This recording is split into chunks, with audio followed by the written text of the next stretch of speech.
Hi, welcome. The first unboxing part here at the Bitcoin Embassy Amsterdam. Today we have an Antminer, which we got from Yoshi from Antminer last week. We did need to get some power, so we got a Be Quiet power supply because the Antminer is already noisy enough. We got some swag to give away, got a laptop to configure it all. Okay, and we hope you like this. So let's first unpack the miner.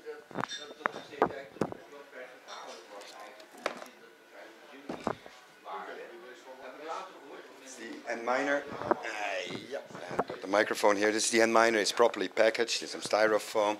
Let me just take it out of the box.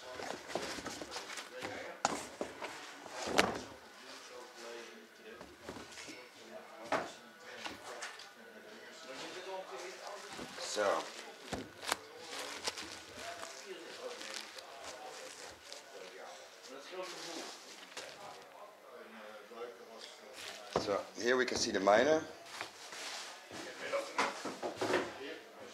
The miner itself is the Antminer S5. Let me see if I have the microphone here. It's the Antminer S5. As you can see, there's two boards here with the ASIC chips. There's a controller board. From the looks of it, it looks like a BeagleBone Black. There's a vent, which you'll find out is extremely noisy. So okay, let's configure it, shall we? We need to plug in power on these 4 points. Actually, we normally need 2 power supplies or one that's strong enough. Basically, what you should do if you use 2 power supplies, you should always make sure that you use 2 different power supplies, one on each board. Never use one power supply to power 2 boards. Okay, let's connect it.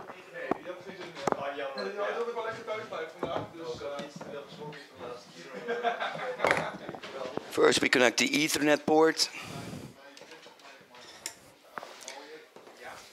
Then we connect the power cables.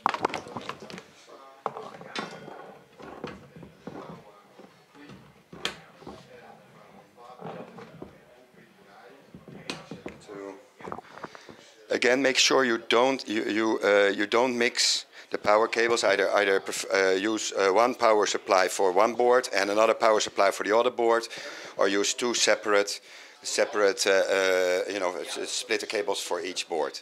Right now we're not going to overclock it, so one power supply is more than enough. Connected.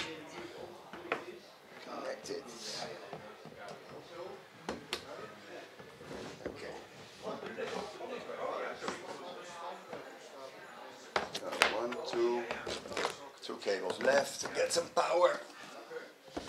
Power connection.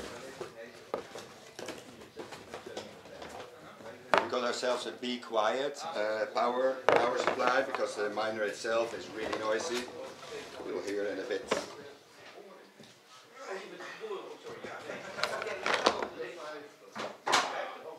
This is the power supply. If you get this power supply, make sure it has 2 PCIe connectors. Basically, those are to power, usually are to power a gaming PC or a high-powered graphics card. Don't get any power supply, you will have problems connecting it. So what we do is, another thing with the power supply to note, ATX power supplies, they generally pretend to be smart. So you have to make a little connection between the green and the black wire. It will trick the power supply into thinking there's actually there's actually an on button that is pressed. So let's get cracking. Put some power in here.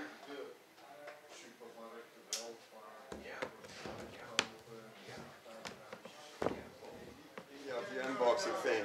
So once that's gone, Okay, start my beer. Yep. Okay, so got the power connected. This one goes onto red. This one goes onto green.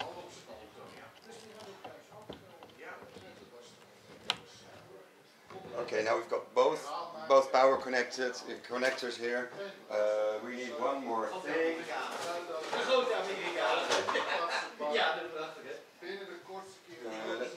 We need to trick the power supply into thinking there's actually some usage.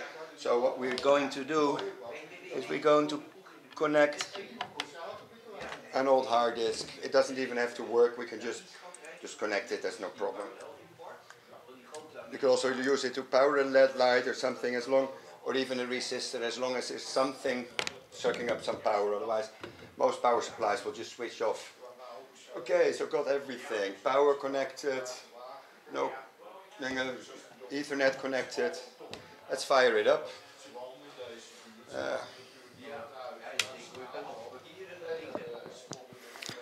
You'll notice it's really noisy, not right now, but once it gets its tasks.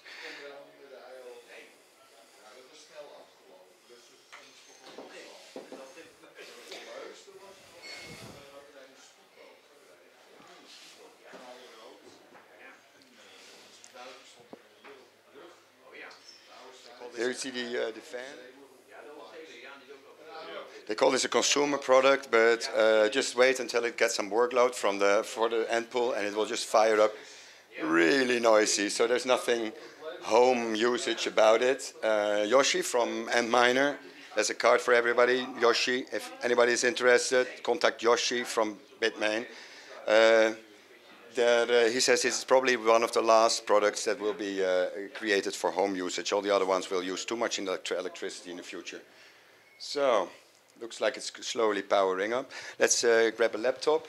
There it goes. So what happens is it's just got its workload from the pool, and it's starting to mine. You can see the LEDs flashing.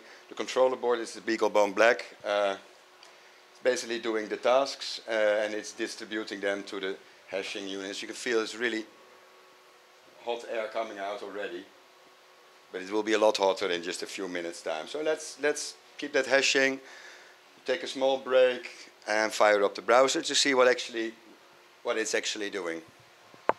Everybody got their stickers and stuff yet? Oh yeah. Yeah? Oh, I think on the tables now, yeah. So oh, okay. Well, maybe you also just call it. Right.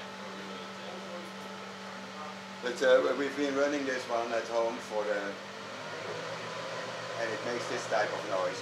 Yeah. And I have a special case from Kelco. It's a noise muffling server rack. So I've got 14 new height for all our equipment. And I thought, maybe I could just put this one in, but it doesn't like to be locked up. The moment you lock it up in a server muffling fan, it starts doing that. It basically doubles the noise. It will not be home-based either. But I think these do make a... Is it just Bitfury? Oh, Bitfury is like everything. Antminer? Yeah, yeah. There's a few parts that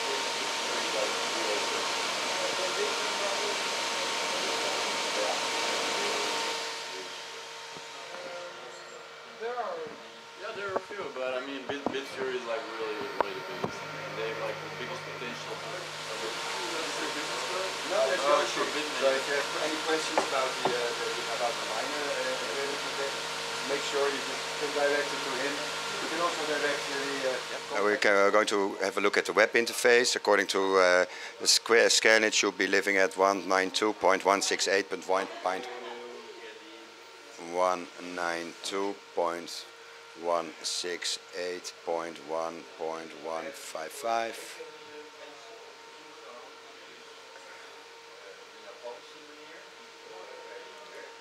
It's waiting.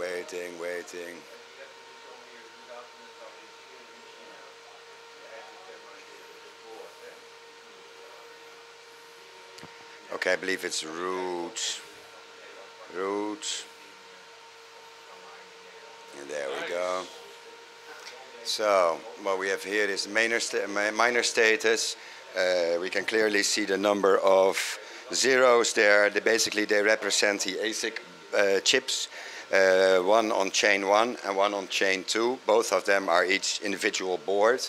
If there is any of the ASIC chips broken, it will display an X instead of a 0. So this way you can easily see if you have problems.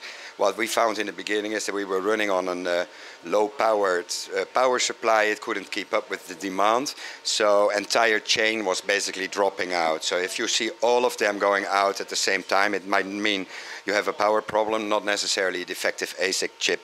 So we've got some status here. We're mining now on Stratum. There we see quite high hardware error. This is unusual. I'm not sure why it says that. 0.25. Usually Usually it's lower. We'll just leave it running for some time. It's only been running for 6 minutes now. Here we can see the average gigahash is doing its 1.1 terahash. It's currently clocking. So for a home miner, I think it's really sweet. Noise-wise, it's a mean machine. So if you have a basement somewhere, just make sure you put it there. At least don't leave it in the living room. It'll drive you nuts. Other than that, we'll just leave it running for like 10 minutes or so, and we'll get back to you and see what happens to the hardware rate, error rate, whether it went down, and whether we see the temperatures being stable. Okay, thank you. Een verhaal over gelezen over oververhitting, overbelasting van 12 volt rails in je voeding eigenlijk. Dus